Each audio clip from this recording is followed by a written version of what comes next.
Minute के भाषण में 18 बार आदरणीय लालू प्रसाद जी का नाम लिया। क्या आप सामना करेंगे तेजस्वी जी का?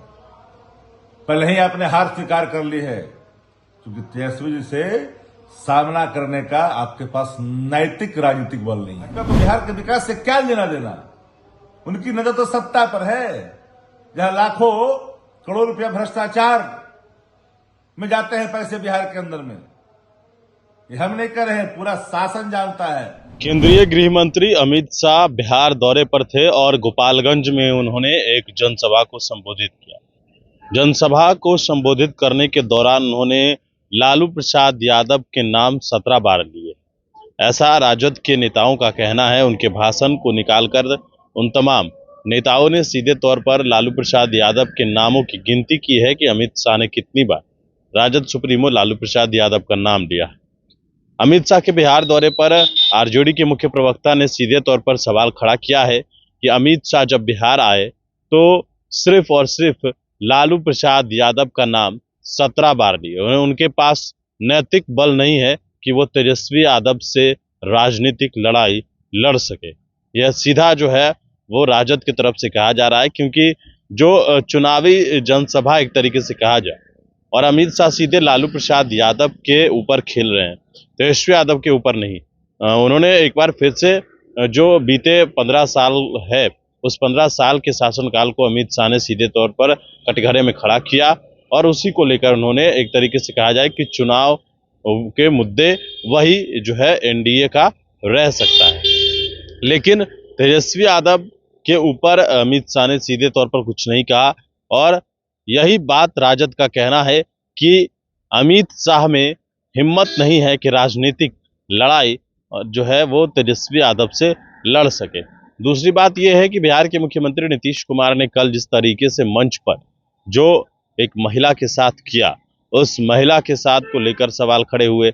साथ ही जो बिहार में लगातार छापेमारी हुई, करोड़ों रुपए भ्रष्टाचार के पकड़े गए, इन तमाम सवालों को लेकर सीधे आरजेडी ने कहा है कि नीतीश कुमार तो अचेत हैं, लेकिन अमित शाह को जवाब देना चाहिए था कि आखिरकार बिहार में एनडीए की सरकार में भ्रष्टाचार लगातार बढ़ रहा है। तो सीधा वो बयान हम आपको सुनवाते हैं किस तरीके से राजद ने जो अमित शाह के ऊपर हमला किया। अमित शाह जी बिहार की धरती पर आते ही भयभीत हो गए। गोपालगंज जब गए कार्यक्रम में तो 19 मिनट के भाषण में 18 बार आदरणीय लालू प्रसाद जी का नाम लिया। क्या आप सामना करेंगे तेजस्वी जी का?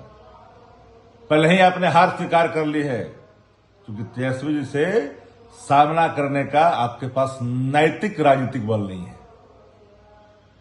नीति आयोग का रिपोर्ट पढ़ करके आते, उच्चतम न्यायालय के न्यायाधीश की टिप्पणी जो बिहार के संदर्भ में वह भी पढ़ के आते।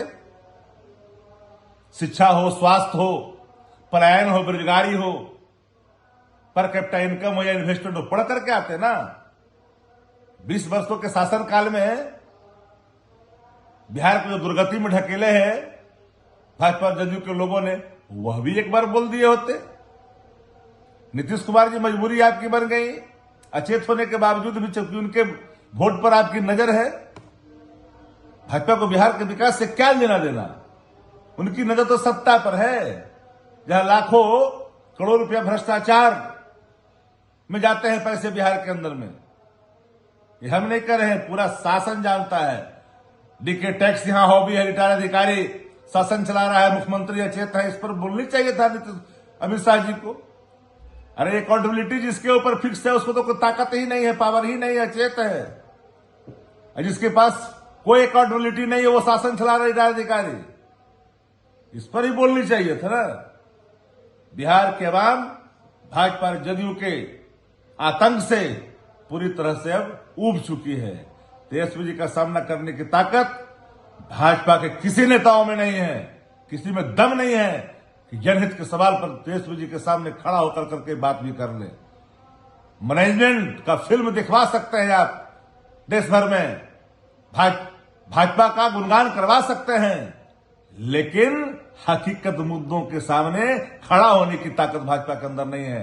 2025 का चुनाव तो होने वाला है ना, तेजस्वी जी के सामने करने में आपको कई कठिनाइयों का सामना करना पड़ेगा, क्योंकि नया बिहार, तेजस्वी सरकार, ठोस बहुमत, अब की बार का संकल्प बिहार के कोने कोने में, गली गली में गूंज रहा है।